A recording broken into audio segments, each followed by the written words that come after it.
kupitia Al Khair Online TV.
Tumekutana siku hii ya leo ya tarehe 28 ya mwezi wa 6 mwaka 2026 katika kata yetu ya Kiburugwa mara baada ya siku ya jana kukamilika kwa zoezi zima la uchaguzi katika ngazi ya msikiti Kiba.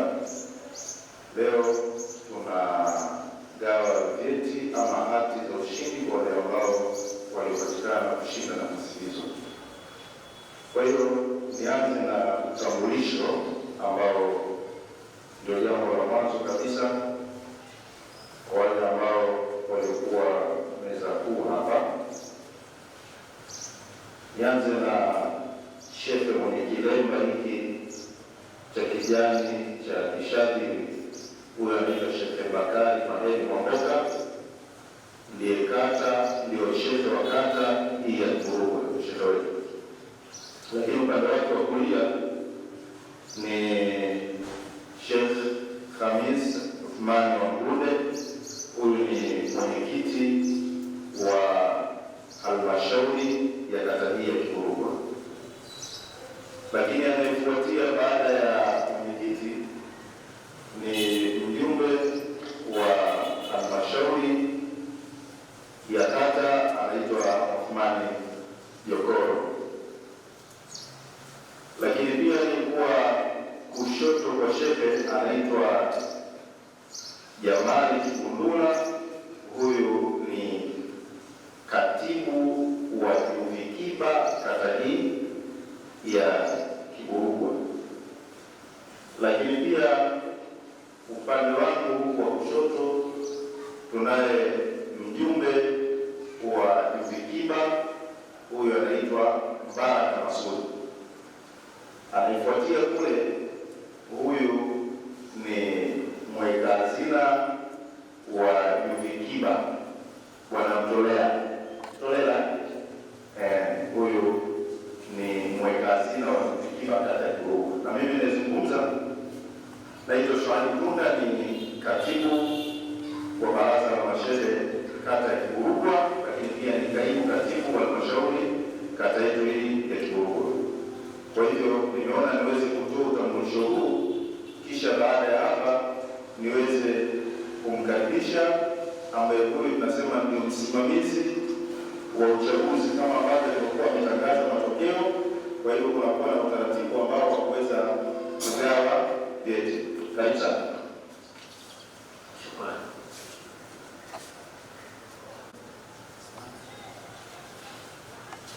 Assalamu alaikum warahmatullahi taala wabarakatuh. Alhamdulillahi rabbil alamin, wassalatu wassalamu ala ashrafil anbiya'i wal mursalin, amma ba'd.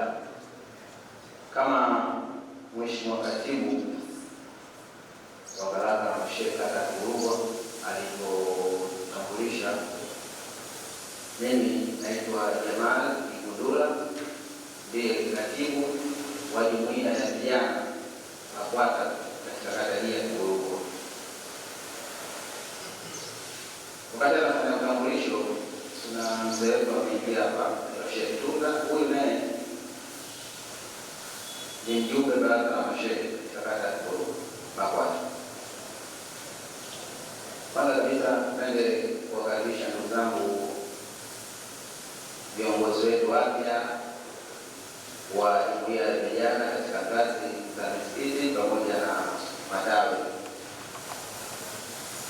Kabla sijaendelea, napenda kusema tu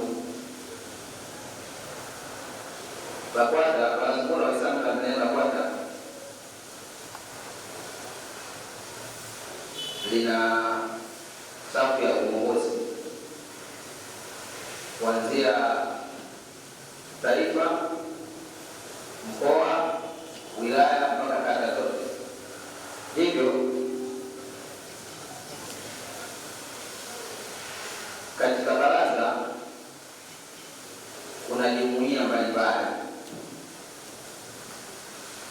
Kuna jumuiya ya kina mama ambayo inaitwa UWAKITA, lakini pia kuna jumuiya ya vijana ambayo inaitwa UVIBA.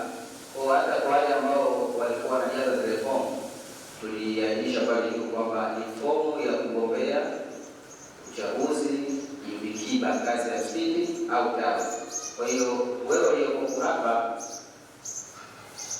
endapo utaitwa, maana wewe ni kiongozi wa UVIBA, jumuiya ya vijana wa Kiislamu BAKWATA ngazi ya tawi au msikiti, yaani katika eneo lako husika, lakini pia ndio ushaingia katika uongozi wa BAKWATA, maana unafanya kazi chini ya nani? Ya mufti. Tunaelewana? Naam. Hivyo kwa kuwasema haya machache, uchaguzi ulikuwa umefanyika tarehe 27 mwezi wa 6 ambapo vijana, na siku ya leo sio siku ya uchaguzi. Leo ni siku ya kugawa hati za ushindi kwa wale ambao wamechaguliwa kuingia au kuwakilisha Waislamu katika maeneo yao husika. Sawa? Tulikuwa tuna nafasi 10, kwa kuna nafasi ya mwenyekiti, katibu, mweka hazina na wajumbe 7. Hivyo kama haukuwepo katika ujazaji wa fomu, basi inawezekana wewe hapa sio sehemu husika. Sawa? Mimi nadhani kwamba wote tulikuwa hapa tulijaza fomu na tuliowaarifu wale ndio ambao wamepita katika uchaguzi huo. Hivyo leo wanakabidhiwa hati zao za ushindi. Maneno mengine zaidi atakuja kuongea mheshimiwa wa kata pamoja na viongozi wengine. Mimi kazi yangu ni moja tu, kama mkurugenzi wa uchaguzi ngazi hii ya vijana ngazi ya msikiti, ikiwa kama katibu wa vijana kata, ni kukabidhi hivi vyeti au hati za ushindi kwa viongozi ambao wamepita. Sawa. Tunaanza na Masjidi Fisabilillah.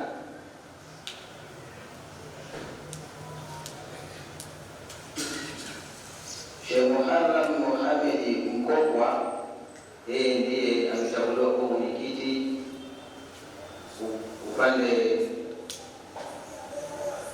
wa msikiti katika Masjidi Fisabilillah. Sheikh Muharram Mohamed Mkokwa.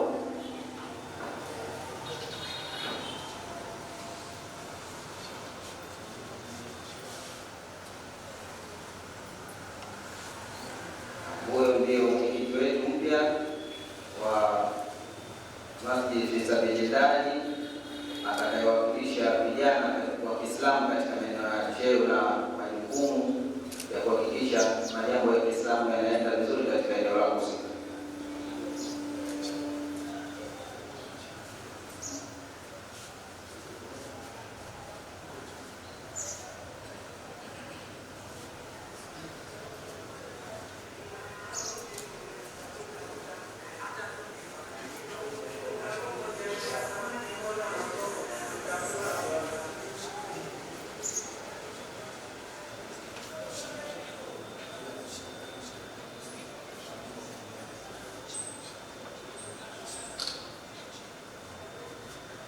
Naam,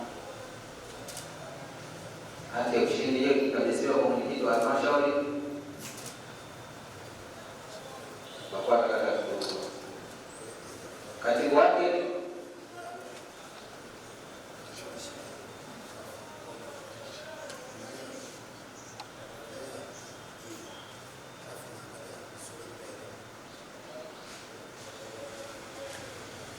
ndugu Athman Rajab Kasom. Athman Rajab Kasom, yeye ndiye katibu wa Yubikiba Masjid Fisabilillahi. Kama hayupo kumpokelea.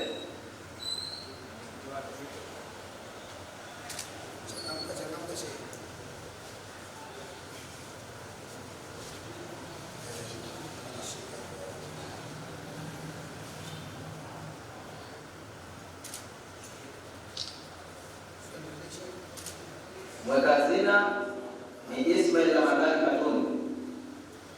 Ismail Ramadhani Katundu, huyu ndiye amepita kuwa mweka hazina wa Yubikiba Masjid Fisabilillahi.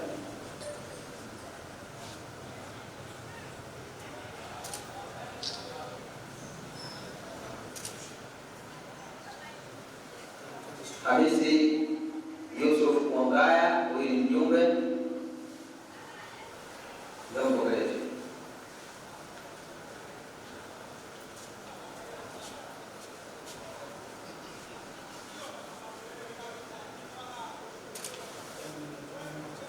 Rashid Suleiman Mwangaya, huyu ni mjumbe. Rashid Mwangaya. Anayefuata ni Khalidi Yusuf Mwangaya. Rashid Khalidi Yusuf Mwangaya.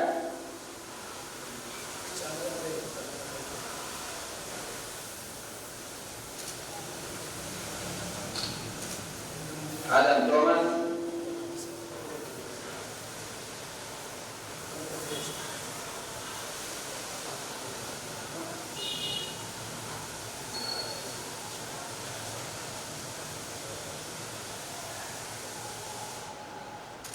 Mohamed Juma Seifu.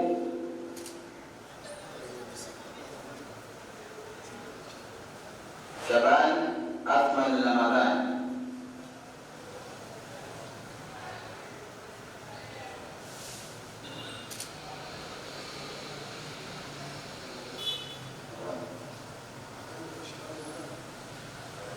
Shaban Athman Ramadhani.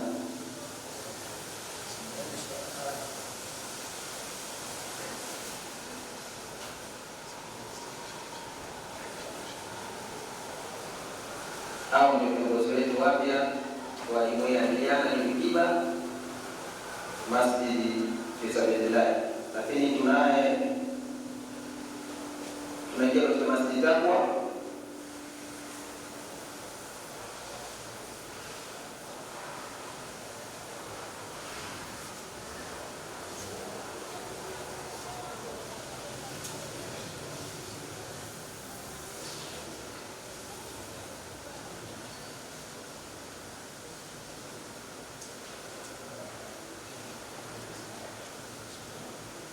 Suleiman Nikasi Ngombani, huyu ndiye mwenyekiti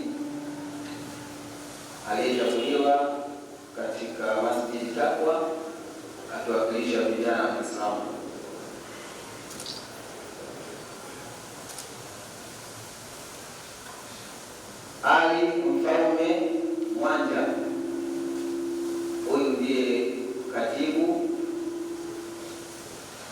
aliyechaguliwa kuwakilisha vijana katika ngazi ya msikiti Masjid Taqwa. Hassan Hussein Mpechi. Hassan Hussein Mpechi, huyu ndiye mweka hazina wa Imitiba Masjid Taqwa.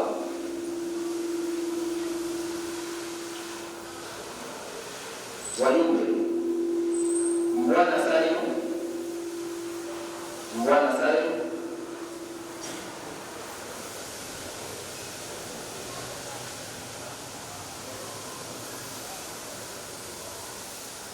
Mohamed Jailani Yakuti,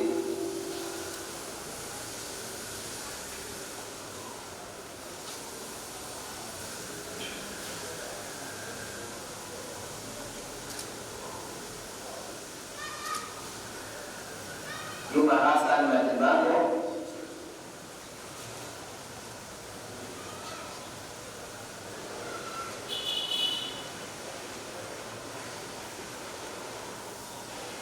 Shafi Abdallah,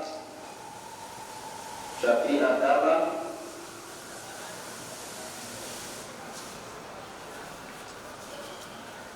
Ismail Juma Amiri,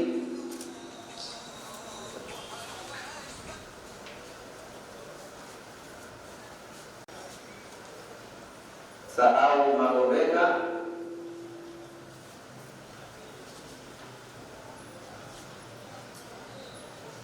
Ramadan Salu Matibwa,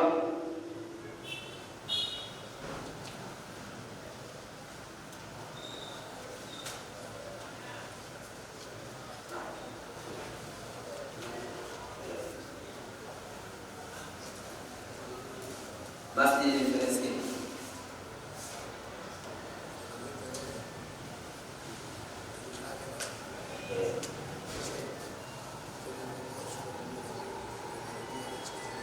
Masjid Filistin, mwakilishi ambaye alichaguliwa kwa mwenyekiti wa kuwakilisha vijana ni Ahmad Muhammad Kiwanda.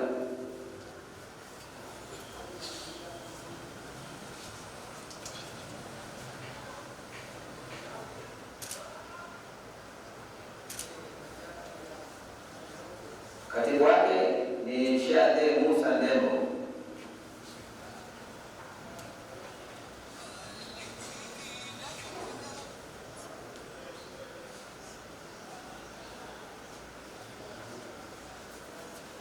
Wajumbe: Shafi Hamidi Ndembo, mweka hazina Shafi Hamidu Ndembo, Masjid Filistin, huyu ni mweka hazina vijana.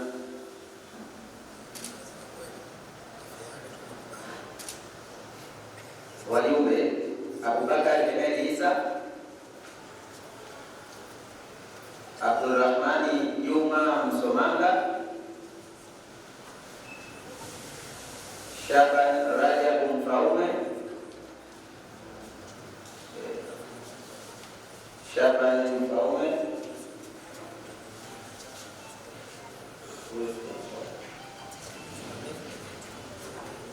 Hamidu Mwalami Tete,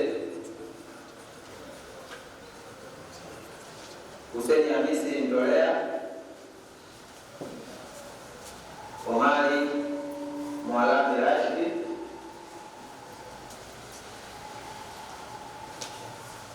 Omari Mwalami Rashidi.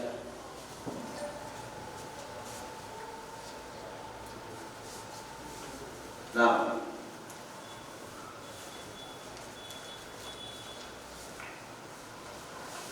Masjid Jailani,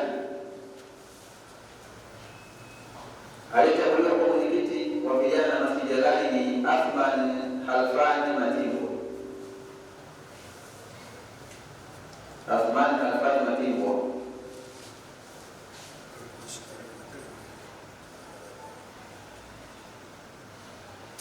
Katibu wake ni Abdallah Ali Maroka, Abdallah Ali Maroka. Mweka hazina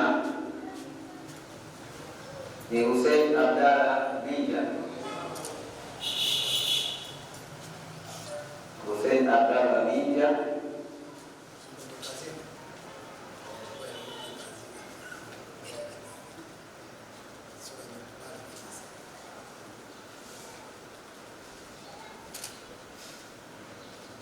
na wajumbe Adam Mdua,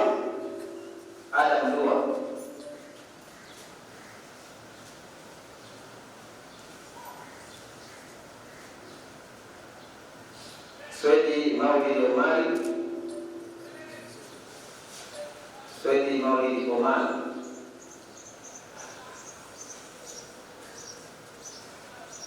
Haruna Mohamed Yathman,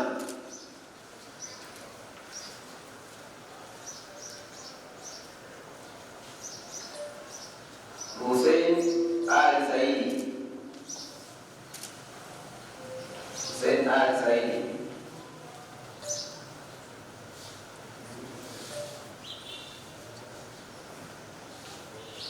Mohamed Kombo Mkabakuli,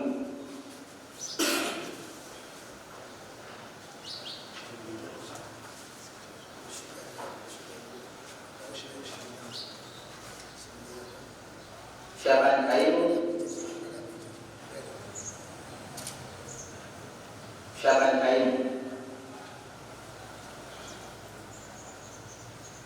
Suleiman Saidi Namembe,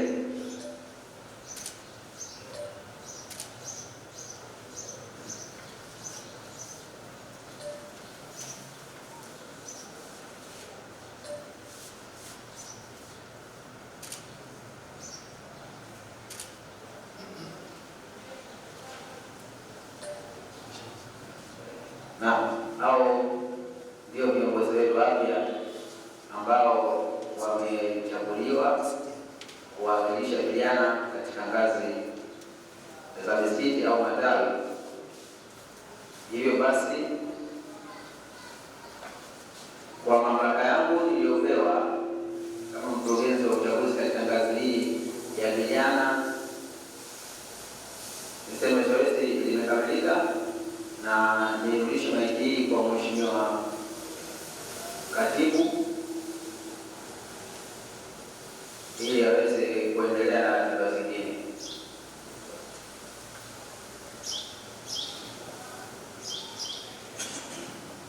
Sawa. Mheshimiwa Katibu,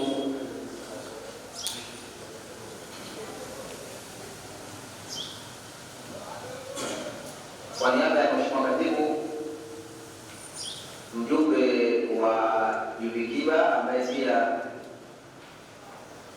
ni mkuu wa idara ya mipango Yubikiba wilaya, ndugu Mbaka Masudi, tunaomba kwa niaba ya Mheshimiwa Katibu mkaribishe Mheshimiwa Mwenyekiti wa Wizara. Assalamu alaikum warahmatullahi wabarakatuh. Mimi sina mengi ya kusema. Moja, niwapongeze vijana wenzangu waliojitokeza kujiandikisha katika kazi hizi za uchaguzi ngazi ya msikiti. Hongereni, Mwenyezi Mungu awafanyie wepesi katika uongozi wenu. Huku bwana, kujitolea nguvu kuliko kupata, lakini ukipata usiendeleze utapata. Kujitolea nguvu kuliko kupata, ila ukitengeneza kupata utapata. Mngelewe kuzungumza uhai. Sisi vijana tuna mambo mengi ya kufanya. Ukimfanyia Mungu mambo yake, naye atakufanyia mambo yako. Sasa sidhani kama utakaa tu kusikia riziki kupata takuja. Lazima tuwe na jambo la kufanya, tukiwa nalo kwa pamoja, tukimshirikisha Mwenyezi Mungu atakufanyia wepesi kwenye ile unayokusudia. Kwa hiyo kwa sura hili uko hapa, tuzidishane umoja na mapenzi yetu, tuone nini tutafanya. Tusifikirie kwamba huko kuna mtu analipwa mshahara, hapana, lakini hatujapata pia kujishughulisha na mipango yetu ya halali. Kwa hiyo majukumu ya Mheshimiwa Sheikh na mwenyekiti ni kutuzitilia tu uzito kwenye majambo yetu kwenye fursa. Baada ya kusema haya, bosi wa kata hii, mwenyekiti wa halmashauri, kikoto kwa vijana hao wote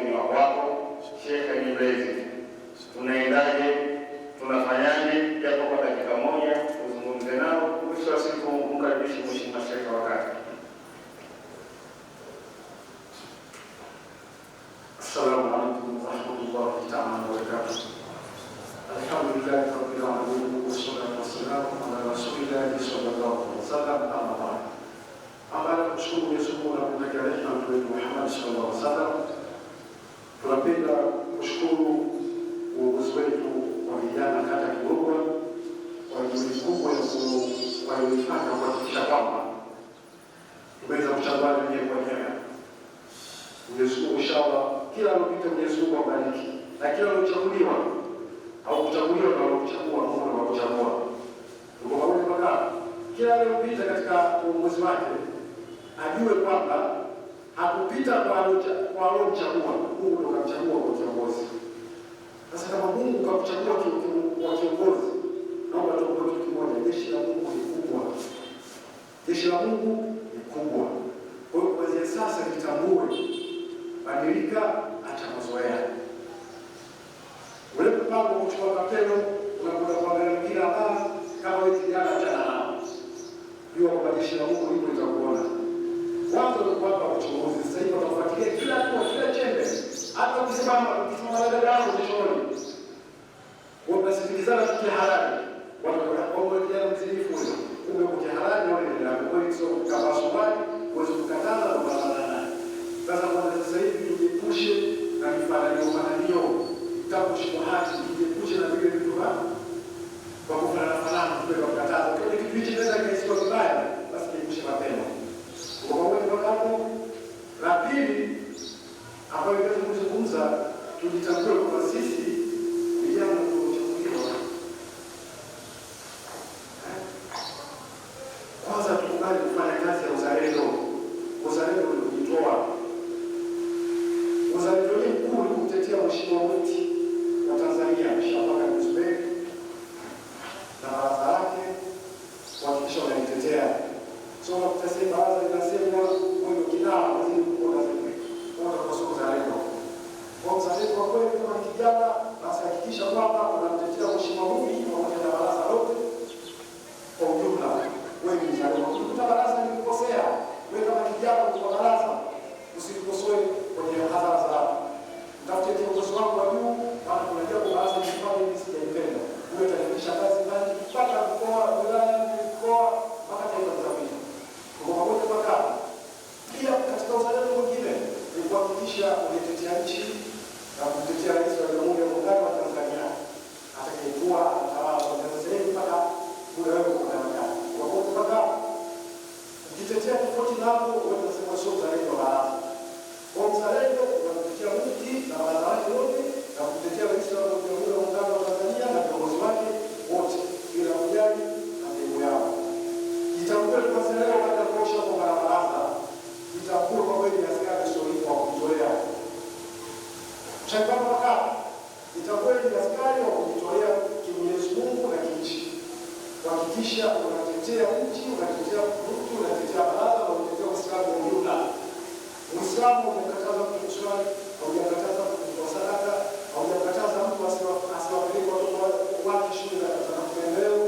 Kwa hiyo baba, mtu kama atashinda atashindwa nasi, lakini Uislamu na katika baraza inakataza mtu kufanya Uislamu. Kwa hiyo baba, mzazi katika baraza tunakuja kuelewa mengi. Bila mengi kuvumiliana na kuna sambamba kwa maelekezo ambayo tutakuwa tunapata kwa viongozi wetu. Baada ya hapo, ningependa kutoa shukrani kwa spika hii iliyopewa na mheshimiwa hapa afisa mpango wetu na kwa kazi nzuri iliyofanyika katika kata yetu. Mwenyezi Mungu inshallah awalipe mazuri wote waliofanikisha katika zoezi, kuanzia katibu wetu na baraza zima kwa jumla wote waliokuwa katika eneo hili. Kubwa uzalendo uzingatiwe. Wassalamu alaykum wa rahmatullahi wa barakatuh. Mheshimiwa Sheikh, karibu kata na sasa.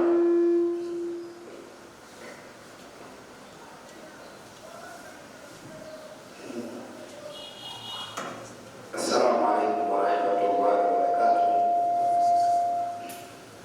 Alhamdulillah rabbil alamin. Wassalatu wassalamu ala ashrafil anbiya'i wal mursalin wa ala alihi wa sahbihi ajma'in, amma ba'du.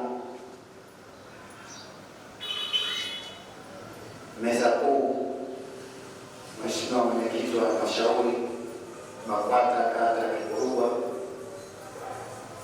pamoja na mjumbe baraza la mashehe kata yetu hii ya Kirugwa na wajumbe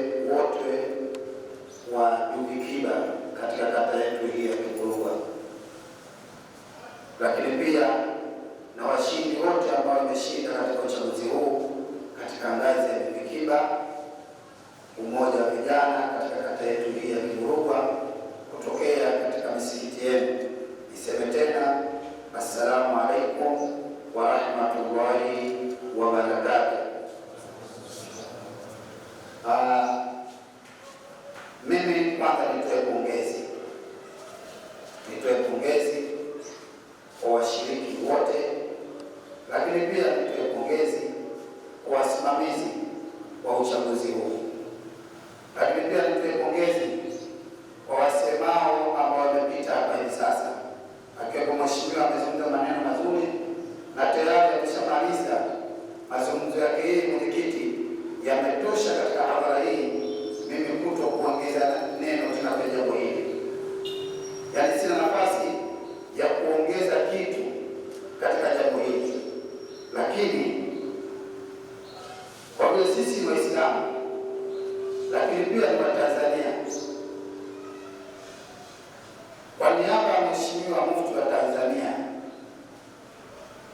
Dr. Sheikh Abubakar bin Zubeir na Ali, ndio kiongozi wetu mkuu katika nchi yetu ya Tanzania kiroho, na lazima tuwe na kiongozi,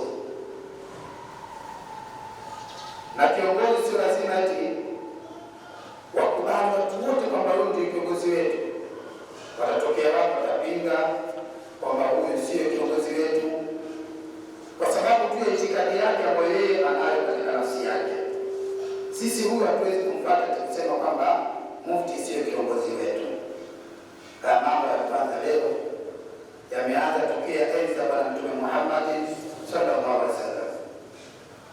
Maswahaba kama Sheikh Sayyidina Abubakar wamepewa bai'a ile kuongoza, sio kwamba wote walikubali Abubakar awe khalifa au Sayyidina Umar awe khalifa au Sayyidina Ali awe khalifa au Sayyidina Uthman awe khalifa. Haikuwa hivyo. Na mtaka kujua niwarudishe katika historia kidogo. Katika maswahaba wetu wanne, aliyekufa kifo cha kawaida ni Sayyidina Abubakar peke yake. Yeye ndo ameondoka ufaji wa kawaida, lakini waliobakia wote wameuawa. Waliobakia wamefanyaje? Wameuawa. Kwa nini wameuawa?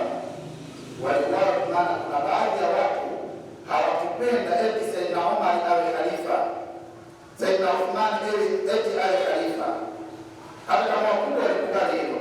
Sasa leo isiwe sababu eti mufti, kuna baadhi ya kundi wanasema sio kiongozi wetu, wanasema eti mufti wa BAKWATA.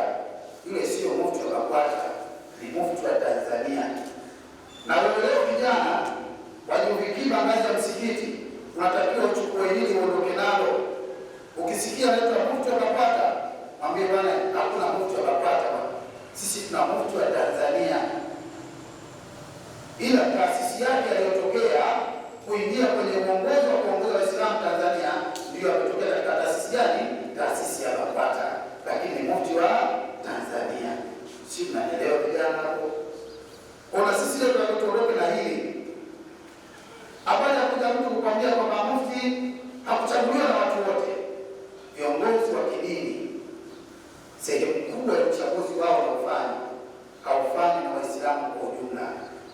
Ukisikia kitu kinaitwa bai'a, amebaiwa Sayyidina amefanywa bai'a Sayyidina Umar, amefanywa bai'a Sayyidina Uthman, amefanywa bai'a Sayyidina Ali.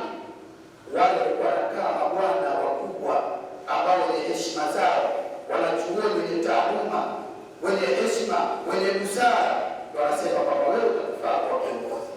Ndio bai'a hiyo.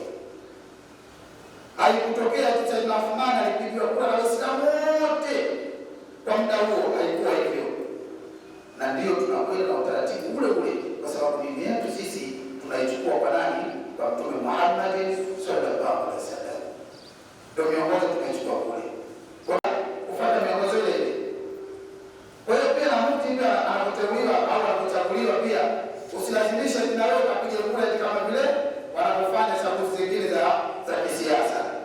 Naomba mpokee hili, mufti wetu ni mufti wa Tanzania, sio mufti wa UVIKIBA ngazi ya msikiti, mnatakiwa mchukue hili na mtembee nalo hivi sasa. Kazi yoyote utakayofanya UVIKIBA katika ngazi ya msikiti, basi tambua kwamba unamsaidia mufti wa Tanzania. Ingawa nasema namsaidia Sheikh Wakati, unaponisaidia mimi ndio umemsaidia mufti. Unaponisaidia mimi ndio umemsaidia Sheikh wa wilaya. Unaponisaidia mimi ndio umemsaidia Sheikh wa mkoa. Kwa hiyo mna kazi kubwa ya kuifanya Uislamu wetu unakwenda mbele. Niwaambie, Allah Subhanahu wa Ta'ala anasema, nimalize maneno yangu usichukue muda mrefu sana, maneno ya mengi ya kusema. Allah anasema, wabtaghi fima ataka Allahu dara al-akhirah wala tansa nasibaka min ad-dunya wa ahsin kama ahsana Allahu ilayk wala tabghi al-fasada fil ardh inna Allaha la yuhibbu al-mufsidin. Sadaqa Allahu al-azim. Aya hii ndio hii moja nitakupeni hii. Kwa nini Mheshimiwa Mufti akaamua kuunda jumuiya ya vijana kuanzia ngazi ya msikiti? Hapo nyuma BAKWATA ilikuwa na jumuiya ya vijana, lakini jumuiya ya vijana ilikuwa inaanzia ngazi ya nini? Ya kata tu, moja kwa moja. Kulikuwa hakuna ngazi ya msikiti. Kwa nini leo imekuja moja kwa moja ikawekwa katika ngazi, kuanzia ngazi ya msikiti? Kwa nini? Alafu wanatakiwa vijana. Kwani sio jumuiya ya wazee? Kwani sio jumuiya ya watu wa katikati? Ikaanzia jumuiya ya vijana kuanzia ngazi ya nini? Ya msikiti. Kwa nini unataka wewe kijana uingie kwenye jambo hili? Imani wewe kijana una nafasi kubwa ya kuhakikisha Uislamu wetu unasonga mbele kupitia wewe kijana, ulimi wako, kupitia nguvu zako, kupitia maneno yako, kupitia hali yako ya ujana. Wewe una nafasi kubwa ya kuhakikisha Uislamu wa Tanzania unapata nuru, unasonga mbele kwa kupitia wewe. Lakini sio hivyo tu, kwa kupitia wewe Tanzania iendelee kuwa na amani na utulivu kwa kupitia wewe kijana wa Kiislamu. Ndio maana tukaweka ngazi ya msikiti. Lolote utakaloona wewe baya lipo katika ngazi ya mtaa wako ambao unaona kwamba ina uchafuzi wa amani, wewe lazima kijana upambane kuhakikisha unalizuia hilo jambo lisisonge mbele. Ima kuhudhuriwa mtu au kuhudhuriwa majumba ya watu au maduka ya watu, wewe kijana wa Kiislamu tayari na nafasi ya kumsaidia mufti na rais wa Tanzania kuilinda amani. Kwa nini? Kwanza kujiuliza, ni Muislamu, mimi kazi yangu kutangaza nini? Kutangaza nini? Ndio amani yenyewe. Ukisikia neno Uislamu, neno hili ukija kulichakata, kuliingiza katika tafsiri, moja ya tafsiri zake ni amani. Lakini pia ukisema neno assalamu alaikum wa rahmatullahi wa barakatuh, unamtolea Muislamu zio, imaana wewe tayari unamtangazia nini? Amani. Yaani ukishakutana na mtu wa amani, assalamu alaikum wa rahmatullah, tayari mtu moja kwa moja na huyu mtu unakutana naye ni mtu wa nini? Wa amani. Imaana unatangaza nini? Amani. Sasa usije kujikuta kijana Muislamu unasema mimi amani ya nini bwana? Amani inahusu nini? Hapana, sisi ndio wenyewe hasa kabisa kwa kuilinda amani katika nchi yetu hii ya Tanzania, hususan sisi vijana wa Kiislamu. Kwa nini? Qur'ani inatutaka tulinde amani, maneno ya Mtume anataka tulinde amani, maneno ya Mtume anataka tulinde amani. Turudi kwenye Qur'ani, wabtaghi fima ataka Allahu dara al-akhirah. Tafsiri ya haraka sio kwa darasani, anasema itafuteni akhira yenu, mpambane kutafuta nini? Akhira yenu. Wabtaghi fima ataka Allahu dara al-akhirah, tafuteni akhira yenu kwa ile ambayo Allah Subhanahu wa Ta'ala amekupatia nini? Afya, akili, mali, kwa haruma gala, mambo mengi Mungu katupatia. Basi hakupitia hayo upewa, itafute akhira yako. Lakini Mungu bila kusema wala tansa nasibaka min ad-dunya, lakini na wewe mwanadamu, mtoto wa Kiislamu, usisahau nini? Fungu lako katika dunia. Bimaana tunatakiwa kweli tupambane katika maisha ya dunia kutafuta pesa. Pesa tutafute bimaana amani, na tunatafuta katika misingi ya Mtume Muhammad sallallahu alaihi wasallam, sio kinyume chake. lazima tutafute pesa kwa mujibu wa Qur'ani. Tutafute akhera, lakini pia tutafute pesa, tutafute mali, lakini tutafute katika msingi ya dini yetu ya Kiislamu. Mbele Mungu anatuambia wa ahsin kama ahsana Allahu ilayka, lakini pia fanyeni wema kama vile mlivyofanyiwa na Allah subhanahu wa ta'ala. Fanyeni wema, bimaana katika mambo ambayo tulipokuwepo tufanyane mambo ya nini? Ya wema. Usipende kumdhuru mwenzio, usipende kumharibia mali za mwenzio, usipende kumharibia mke wa mwenzio, usipende kuharibu mtoto wa mwenzio. Wewe kijana umekaa ukakuiba binti wa mtu, umeharibu wewe, tayari wewe sio wema. Ukienda kumchukua binti wa mtu ukamjaza mimba, tayari wewe sio kijana mwema, wewe sio ni kijana matatizo kwenye mtaa huo. Kwa hiyo tunataka na vijana kama hawa ambao wao wanatengwa kukuza watu, wanakatisha masomo yao, wanakatisha ndoto zao, hawa watu bali wa ahsin kama ahsana Allahu ilayka. Lakini wewe anasema wala tabghi fasada fil ardi, hapo ndio kuja stari sasa. Angalia Qur'an na watu wote. Wala tabghi fasada fil ardi, wala tusifanye uharibifu katika mgongo wa ardhi, tusifanye ufisadi. Yale maneno ya kitani wanasema kwamba mafisadi tu na watengenezaji wa kisiasa, fisadi tu. Bwana, rudi kwenye Qur'ani. Wakati tunamsema kiongozi wa siasa ni fisadi, inawezekana wewe ndio fisadi nambari moja kabla ya kiongozi wa siasa.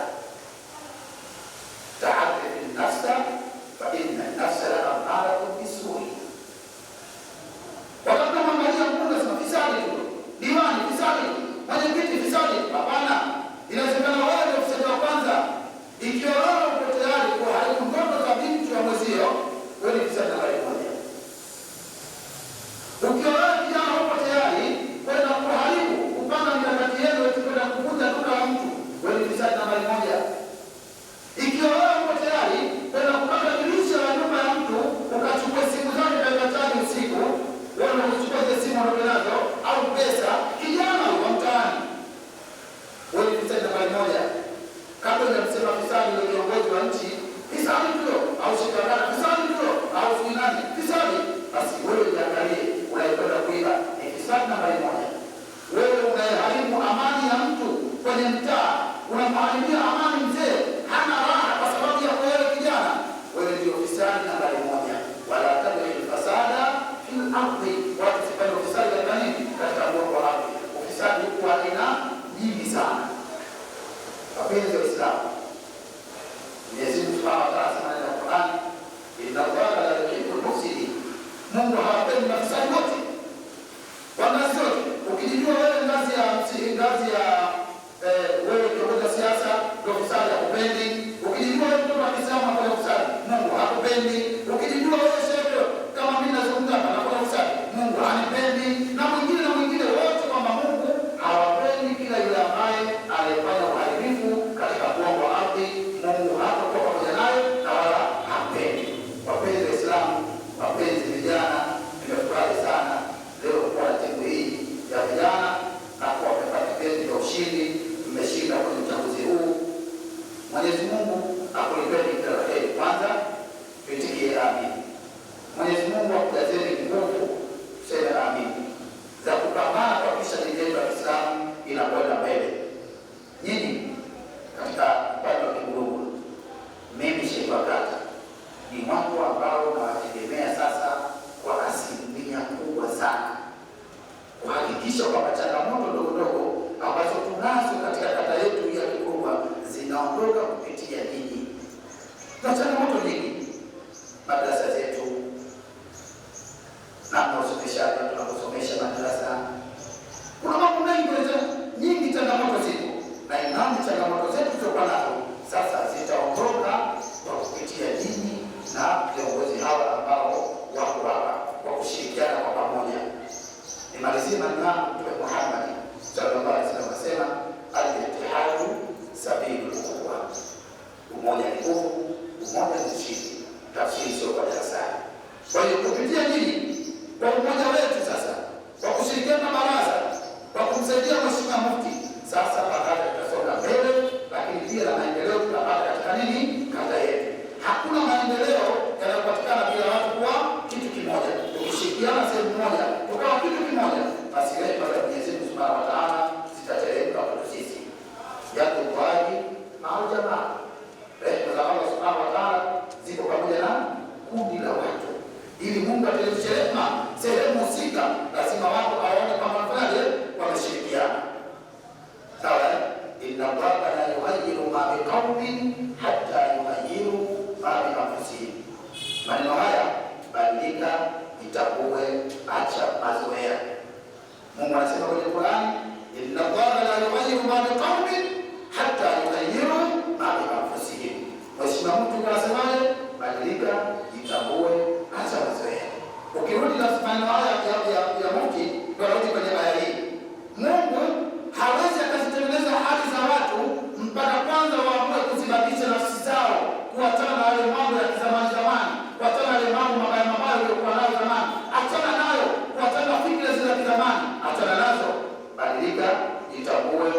tusibakie pale pale.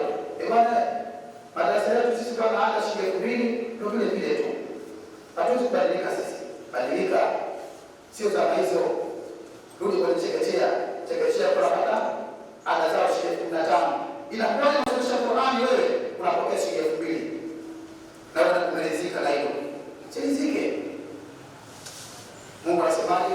Wala tasa nasibaka na dunia. Unahitaji kuvaa kanzu nzuri, kofia nzuri, pikipiki nzuri, gari nzuri, nyumba nzuri. Wewe kijana wa Kiislamu au unahitaji kwa vitu. Unahitaji upate mke mzuri ambaye ukipata ambaye mahali yake shilingi milioni 5 unazo. Lakini mke mzuri akuvutia kwenye nafsi yako, pesa huna. Badilika, jitambue, acha mazoea. Mimi niwaombe leo tusiseme sana, tutakutana, tutapeana semina mbalimbali wamoja kwa maana katika mwongozo ya kazi zetu, lakini siku hii ya leo naomba mpokee nafasi hizo kwa mikono yote na mapata. Sisi hatuna mshahara, msimkasema shika kata akatoa mshahara kutugia sisi vijana. Mimi sina mshahara, mimi mwenyewe sina mshahara. Tunajitolea na hii pia kujitolee kwa ajili ya Allah Subhanahu wa Ta'ala. Tubadilike, tujitambue na tuache mazoea. Mkeni nafasi, msifanyie kazi, jitambue kwamba sasa wewe ni kiongozi. Usije ukajidharau kwa nini kwa msikitini, wewe ni kiongozi. Lolote ambalo utakaloelewa kumtaani limetokea linahusu Uislamu na uvunjifu wa amani, wewe moja kwa moja kama kiongozi wa mtaa husika, rudi kwa viongozi. Mheshimiwa Katibu na miwani yake kapendeza, rudi. Mheshimiwa Katibu, bwana 1 2 3 4 5, rudi kwa Katibu wa vijana. Bwana 1 2 3, rudi kwa Mheshimiwa Mwenyekiti. Bwana 1 2 3. Viongozi watasimama sasa kuja kuliangalia jambo. Sehemu ya kwanza ya kufanya kazi. Hiyo ni sehemu ya ndogo. Ili mkiondoka hapa, sasa hivi leo, ukiona jambo lote linafanyika, wewe una nafasi ya kulikemea hilo jambo. Sio kwa jazba, sio kwa ngumi, usende kupigana ngumi, matusi. Busara inahitajika. Usende kwa mimi kijana, nyinyi mnafanya jambo hili, piga ngumi watu. Busara inahitajika. Tutumie ulimi wetu vizuri, tutumie akili zetu vizuri. Mimi niwaombe sana, Mwenyezi Mungu atufanyie kila la heri, atuondoshie makando katika kata yetu ya Kigoma, atuweke kitu kimoja, tushirikiane kwenye majambo yetu. Mwenyezi Mungu atufanyie pesi ya uongozi yale yote ambayo tunayaona sisi hayako sawa kwenye kata yetu hii ya Kigoma katika upande wa dini yetu ya Kiislamu. Lakini amani ndio msingi mkubwa sana. Mimi msemaji sana, anaweza kusema kama saa mawili, lakini kwa kuchunga protocol muda sasa au niruhusu. Hata katibu wangu pale anaangalia maana ni ishara bana, shehe muda unatosha bana. Kwa hiyo sasa maiki sasa nimrudishie Mheshimiwa Katibu, yeye atajua nani wa kufanya dua au atakiwa yeye kufanya. Billahi tawfiq. Assalamu alaykum wa rahmatullahi wa barakatuh.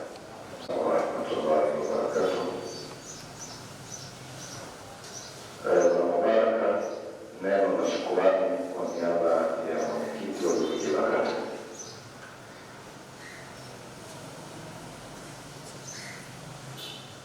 Assalamu alaykum wa rahmatullahi wa barakatuh.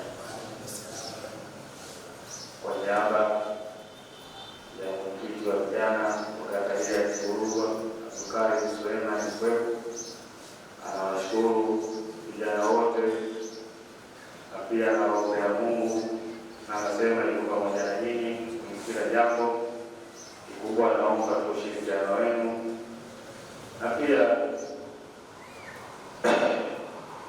simwombee kula spika pende tunamwombea dua.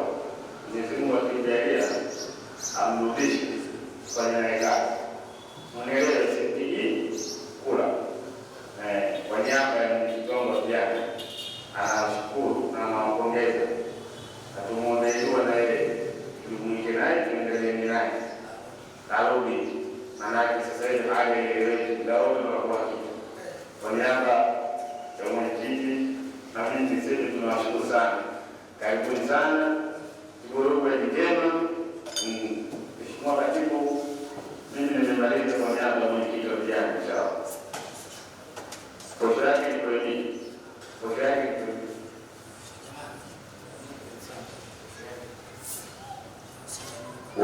Assalamu warahmatullahi wabarakatuh.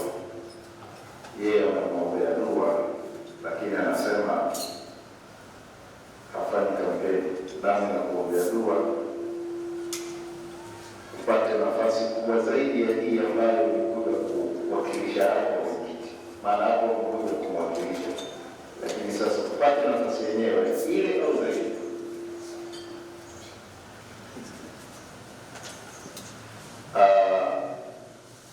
Tumeanza na chaguzi hizi ngazi ya msikiti, na baada ya ngazi hii kuna uchaguzi ngazi ya msikiti vile vile JUAKITA, nayo taratibu zote zimekwenda sawasawa, lakini kuna uchaguzi ambao upo wa ngazi ya kata, huu wa halmashauri.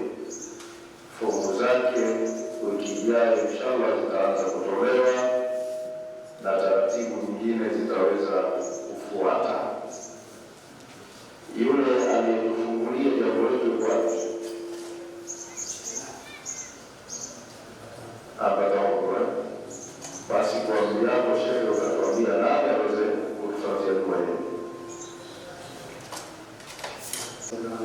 والصلاة والسلام على سيد الأنبياء المرسلين اللهم اغفر لنا بما نريد ونجنا مما نخاف بفضلك يا لطيف اللهم لا سهل إلا ما جعلته سهلا وإن شئت تجعله صعبا سهلا اللهم يسر لي خير المستسرخين ويا غياث المستغيثين يا مفرج كل المغربين قدر ما لنا تعرف حالنا فلا يخفى عليك شيء من أمرنا فحسبك بسؤالنا وعنك بحالنا برحمتك يا ارحم الراحمين. سبحان ربك رب العزة عما يصفون والسلام على المرسلين والحمد لله رب العالمين.